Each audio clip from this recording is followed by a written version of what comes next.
Savitri silks చేనేత వస్త్రాల అద్భుత ప్రపంచం. సంప్రదాయం స్టైల్ ఒకే చోట.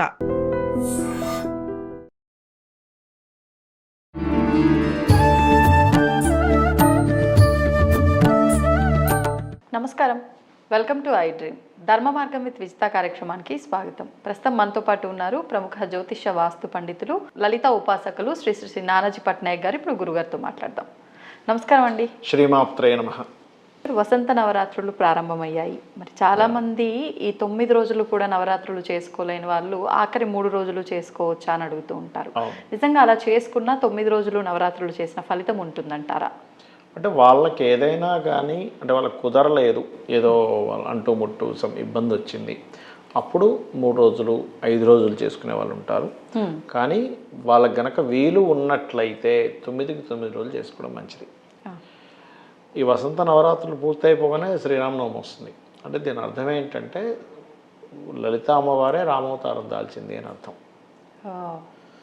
ఇంకోటి ఏంటంటే మనకి లలితా సహస్రనామాలు ఈ 9 రోజులు 3 పూటలు పఠిస్తే మంచి ఫలితం వస్తుంది.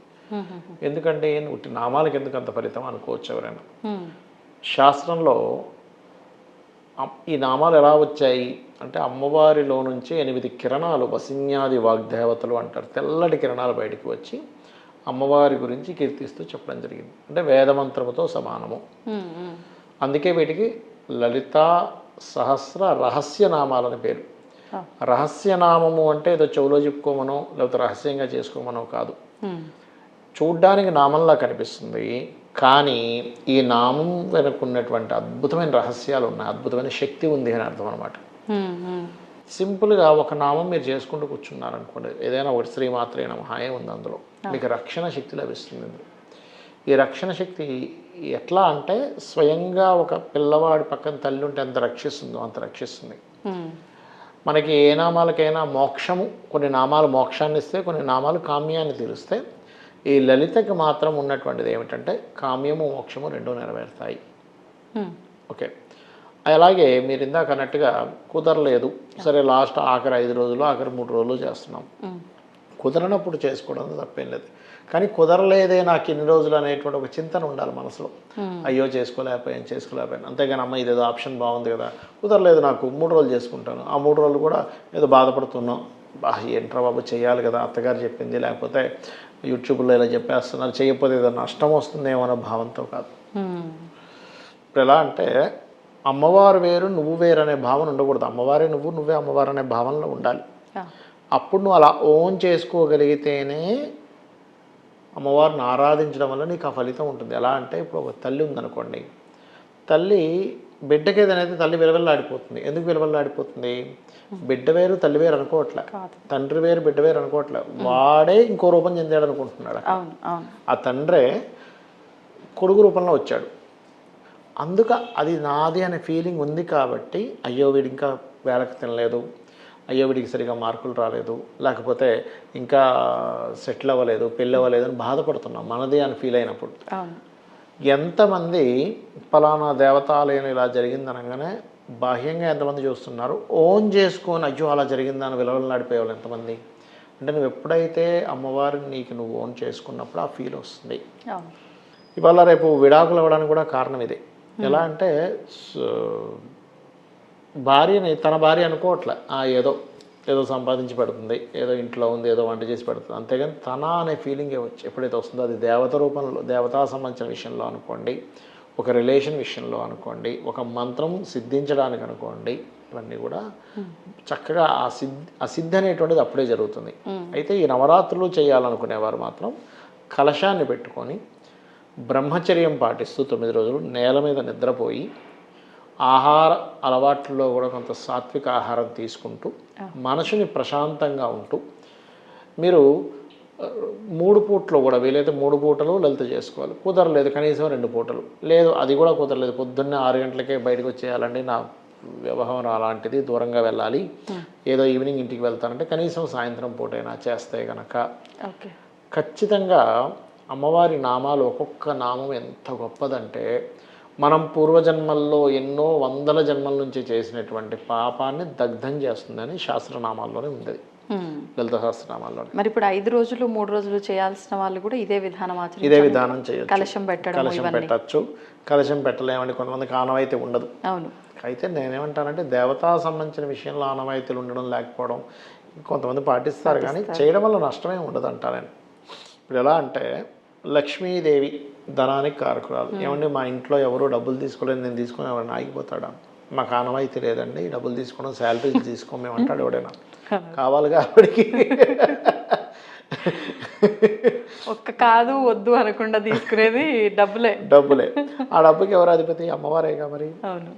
కాబట్టి ఏంటంటే నన్ను అడిగితే ఏ దేవతామూర్తి అయినా సరే నువ్వు నిష్టగా భక్తిగా శ్రద్ధగా చేసినప్పుడు నీకు ఆ దేవత నుంచి వచ్చేటువంటి అనుగ్రహం కానివ్వండి ఇది చాలా పర్ఫెక్ట్గా వస్తుంది. అది ఎప్పుడు జరుగుతుంది? నువ్వు ఒక సిస్టమేటిక్గా చేసినప్పుడు జరుగుతుంది. అలానే కలశం పెట్టనంత మాత్రం చేత నీకు తక్కువ ఉంటుంది అనుగ్రహం, పెడితేనే ఎక్కువ ఉంటుందని కాదు. నువ్వు ఒక దీనికి స్థిరపడి ఉంటావు. నేను ఒక కలశం పెట్టాను, నేను నిష్టగా ఉండాలి, నా మనసు ప్రశాంతంగా ఉంచుకోవాలి, నా వాక్కుని నేను వాక్ ఏది పడితే అది మాట్లాడకూడదు, ఏది పడితే తినకూడదు అనేటువంటిది ఒక నిర్దిష్టంగా నువ్వు కొన్ని పెట్టుకుంటావు సెటిల్గా. అందుకని ఇవన్నీ ఉన్నాయి. మనం దీక్ష తీసుకున్నప్పుడు కూడా మనం ఒక డ్రెస్ వేసుకుంటాం, ఒక మాల ధరిస్తాం. ఇవన్నీ ఎందుకంటే నేను దీంట్లో ఉన్నాను కాబట్టి నేను ఇలా ఉండాలనేటువంటి ఒక అర్థం అవ్వడానికి మనకి. అలాగే లలితా సహస్రనామాలకి భాష్యం రాసినటువంటి వ్యక్తి భాస్కర రాయల వారు. ఆ భాస్కర రాయల వారు అమ్మవారే వచ్చి అడుగుతున్నారు అతన్ని, భాస్కర నువ్వు నా నామాలకి భాష్యం రాయమని. అంటే అమ్మ నేను రుణగ్రస్తుడు భాష్యం రాయకూడదు అంటాడు. వెంటనే రుణం మొత్తం తెచ్చేసి నేను తీర్చేసాను ఇప్పుడు రాయి అంటుంది. అంత గొప్ప వ్యక్తి ఆయన. అతను ఒకసారి ఒక ఊరికి వెళ్ళినప్పుడు ఒక దంపతులు అడుగుతారు, ఏమంటే మాకు మగపిల్లడు పుడతాడా ఆడపిల్ల పుడుతుందా అంటే అతను ఏం చెప్తాడంటే మగపిల్లడు పుడతాడనేది వెళ్ళిపోతాడు. వీళ్ళు ఉన్నోళ్ళు ఉండగా తర్వాత నెలలో ఎప్పుడో వాళ్ళ శిష్యుడు వస్తాడు అదే ఊరికి. శిష్యుడు అడిగితే ఏం చెప్తాడో చూద్దాం, శిష్యుని అడుగుతారు. ఆడపిల్ల పుడుతుందని చెప్తాడు శిష్యుడు. వెంటనే వీళ్ళు అడుగుతారు, అదేంటి మీ గురువుగారు మగపిల్లడు పుడతారని చెప్పి మీరు ఆడపిల్ల, అయ్యయ్యో మా గురువుగారు చెప్పాక కూడా నన్ను అడిగారా, అయితే మీకు నపుంసకుడు పుడతాడని చెప్పించి వెళ్ళిపోతాడు. మళ్ళా భాస్కర రాయల వారు ఆ ఊరికి వస్తారు. వచ్చినప్పుడు స్వామి ఇలా మాకు తప్పైపోయింది, మీరు చెప్పాక కూడా మళ్ళీ ఇంకోటి ఏదో అనుమానంతో అడిగాము, ఏం బాధపడకండి, నేను మళ్ళీ నా తపశ్శక్తిని ధారపోసి మీకు పుట్టినటువంటి సంతానము పురుషుడయ్యేలా నేను చేస్తాను అని ఒక నదీ ప్రవాహం దగ్గరికి వెళ్ళి అక్కడ కూర్చొని రోజు జపం చేస్తూ ఉంటాడు. అది మార్పు చెందాలని రోజు వెళ్ళడం, మళ్ళీ అక్కడి నుంచి కుటీరానికి రావడం చేస్తుంటే శిష్యుడు ఒకరోజు అంటాడు అతనితో, స్వామి మనం అటు ఇటు తిరగడం ఎందుకు, అదేదో కుటీరం అక్కడే కట్టేసుకున్నాం నది దగ్గర, మనం కట్టుకోవడం ఎందుకు, నది నుండి తిరిగి రమ్మంటానంటాడు అని సూర్యభగవాను పిలుస్తాడు. సూర్యుడు భయపడతాడు భాస్కర రాయల వారికి, గజగజ వణిపోతుంటాడు సూర్యుడు వచ్చి. నాకు ఇప్పుడు ఈ నది ఇటు నుంచి ఇటు తిరగాలి అంటే అది ప్రకృతి విరుద్ధమయ్యా, నీకేం కావాలి, అబ్బాయిగా మారిపోవాలి కదా, నపుంసకత్వం నేను చేస్తా అంటే నా తపశక్తితో నేను చేస్తానని మాట ఇచ్చాను, నువ్వు మార్చేసేది ఏంటి, నువ్వు మారుస్తావా మార్చవా అంటే అతని కోసం ఆ నదిని అలా తిప్పాడు సూర్యభగవానుడు. దాని తర్వాత మళ్ళీ ఆయన పని అయిపోయాక మళ్ళీ యథావిధిగా వెళ్ళిపోయింది. అంటే ఒక అమ్మవారి యొక్క ఉపాసకుడికి ఎంత శక్తి ఉంటుంది అని చెప్పడం అక్కడ. అదే భాస్కర రాయల వారు ఈ లలితా సహస్రనామాల్లో చతుషష్ఠి యోగిని ఘనసేవిత అనే నామం ఒకటి ఉంటుంది. 64 కోటి యోగిని ఘనసేవిత, 64 అంటే 64 కోట్ల యోగిని దేవతల చేత సేవింపబడుతుంది అమ్మవారు అని. పండితులందరూ కూర్చొని ఏంటయ్యా 64 కోట్ల దేవతలే నిజంగా ఉంటారా అమ్మవారి చుట్టూ అంటే, రేపు పొద్దున రాండి మీరు నేను చూపిస్తాను మీకు అంటే అందరూ తెల్లవారుజామున వెళ్తారు. నెక్స్ట్ డే వెళ్ళినప్పుడు ఆయన శ్రీచక్రార్చన చేసి ఆ జలాన్ని వాళ్ళ కళ్ళకి రాసి మంత్రం చేస్తే 64 కోట్ల దేవతలు కనిపిస్తారు చుట్టూ. కనబడి నా పేరు ఇది, నా ఆయుధాలు ఇవి, ఆ వస్త్రాల వాళ్ళ కళ్ళు తిరుగుతాయి. అంటే ఏంటంటే అమ్మవారి యొక్క ఆరాధన కనుక చెయ్యగలిగితే అంత శక్తి ఉంటుంది వ్యక్తికి. కాబట్టి ఈ 9 రోజులు చేసుకోగలిగితే ఇంక అదృష్టం. ఇక్కడ ఏంటంటే మనం అనుకుంటాం నేను 9 రోజులు చేస్తాను, లేకపోతే ఎగ్గొట్టేసి 3 రోజులు చేస్తాను, లేకపోతే 5 రోజులు చేస్తాను. కాదు, మీకు యోగం అంతే ఉంది. యోగం 3 రోజులు చేసి యోగమే ఉంది ఇప్పటి వరకు. ఈ 3 రోజులు చేయడం వల్ల రేపు పొద్దున ఇంకొంచెం ఎక్కువ రోజులు చేసి యోగం వస్తుంది. ఇది మనం అర్థం చేసుకోవాలి. అమ్మవారిని వేడుకోగలగాలి. ఏదైనా ఒక పూజ చేసేటప్పుడు ఇప్పుడు మనకు కుదరలేదు 5 రోజులు 3 రోజులు చేస్తున్నాం, ముందు రోజు అమ్మవారికి చెప్పుకోగలగాలి. అమ్మ నేను రేపు పొద్దున్నే కలశం పెడుతున్నాను, నేను ఈ పూజ చేస్తున్నాను, నేను భక్తి శ్రద్ధలతో పూజ చేసే అనుగ్రహాన్ని నాకు ఇవ్వు. మీరు పూజ గదిలో కూడా రెగ్యులర్ పూజ చేసుకుంటారు కదా, కూర్చొని అమ్మవారిని అడగాలి ఫస్ట్. మీరు ఈశ్వరానుగ్రహం, ఈశ్వరాభిషేకం, విష్ణు అయితే విష్ణు, అమ్మవారు అయితే అమ్మవారు. ముందు ఆ దేవతను మీరు అడగాలి, స్వామి నాకు భక్తి కుదిరి నేను భక్తిగా పూజ చేసేటువంటి అనుగ్రహం నాకు ఇవ్వు తండ్రి అని కోరుకొని చేస్తే మీరు ఆ రోజు చూడండి పూజ ఎలా చేస్తారు. అసలు మీ కాన్సన్ట్రేషను అసలు అది ఎలా ఉంటుందంట, అబ్బాబా ఇంతకంటే ఇంకేముంది, ఇంత అద్భుతంగా పూజ చేసుకోవడం ఇంకేముంది అనిపిస్తుంది.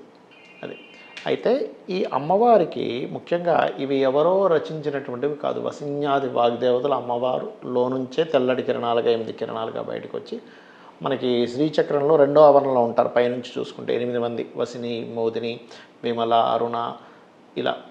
అయితే వీళ్ళు బయటికి వచ్చి అమ్మవారి గురించి కీర్తించినటువంటి నామాలు ఇవన్నీ కూడా. కాబట్టి ఈ నామాలకి గొప్ప శక్తి ఉంది. ఒక్కొక్క నామానికి అర్థం తెలుసుకొని కనుక మీరు చేయగలిగితే ఇంకా అద్భుతాలు జరుగుతాయి. ఇప్పుడు ముందు 5 రోజులు 4 రోజులు ఇలా చేయలేని వాళ్ళు చివరి 5 రోజుల్లో 3 రోజుల్లో చేస్తే సరిపోతుంది కుదరని పక్షం. ఒకవేళ ప్రారంభించిన తర్వాత 3 రోజుల తర్వాత 4 రోజుల తర్వాత ఆటంకం వచ్చింది అనుకోండి, అనుకోకుండా కావాలని, మరి అది పూర్తి అయినట్టేనా నవరాత్రుల పూజా విధానం? ఇప్పుడు మీకు ఆటంకం వస్తే మీరు ఏం చేయలేరు కదమ్మా. అమ్మవారికి నమస్కారం పెట్టుకుని అమ్మాయి ఇలా అయిందమ్మా, ఇప్పటికి ఇంతే నాకు ప్రాప్తి ఉంది అనుకోవాలి. ఇంకోటి ఏంటంటే ఈ ప్రసాదాల విషయంలో కూడా భక్తి శ్రద్ధ భావన ముఖ్యం. బెల్లం ముక్క పెట్టిన అమ్మవారు తీసుకుంటుంది. లేదంటే నాకు స్తోమత ఉంది, నేను చేయగలను. ఒక్కొక్క ప్రసాదానికి ఒక్కొక్క ఇది చెప్పారు, ఒక ఫలితం చెప్పారు. చక్కెర పొంగల్ పెడుతున్నాను అనుకోండి, మీ జీవితంలో తీపి అనేటువంటిది అంటే ఏంటి, మీ లైఫ్లో ఏదైతే ఉందో కొన్ని అంటే ఈ విషయం వల్ల నాకు ఇబ్బంది అవుతుంది నా లైఫ్లో అనుకునేటువంటివి క్లియర్ అవుతాయి. పాయసం పెట్టారు, ఆనందం అనేది పెరుగుతుంది.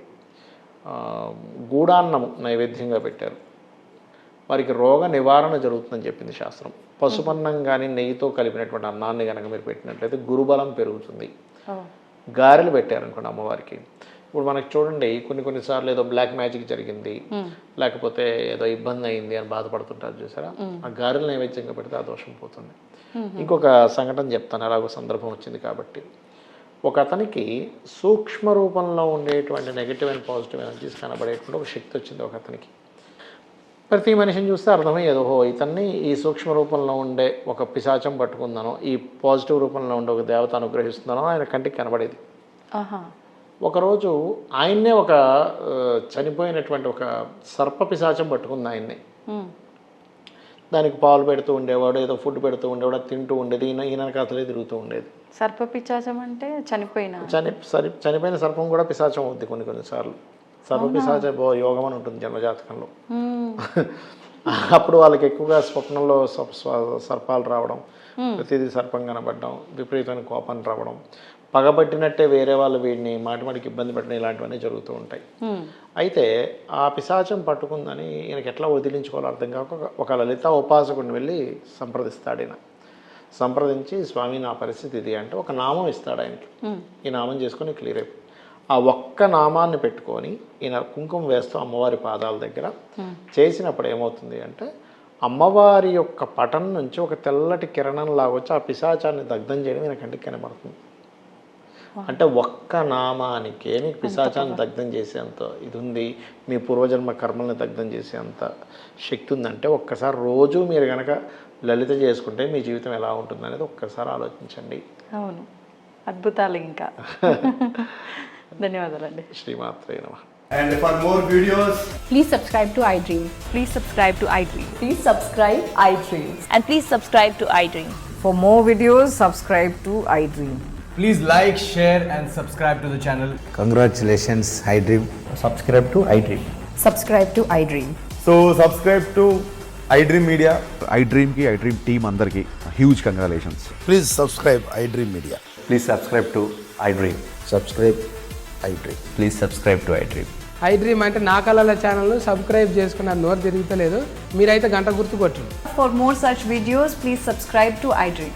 Subscribe to iDream. Please subscribe to iDream. Please subscribe iDream Media. Please do subscribe to iDream. Please subscribe to iDream Media. For best entertainment and information, please subscribe iDream. And don't forget to subscribe to iDream.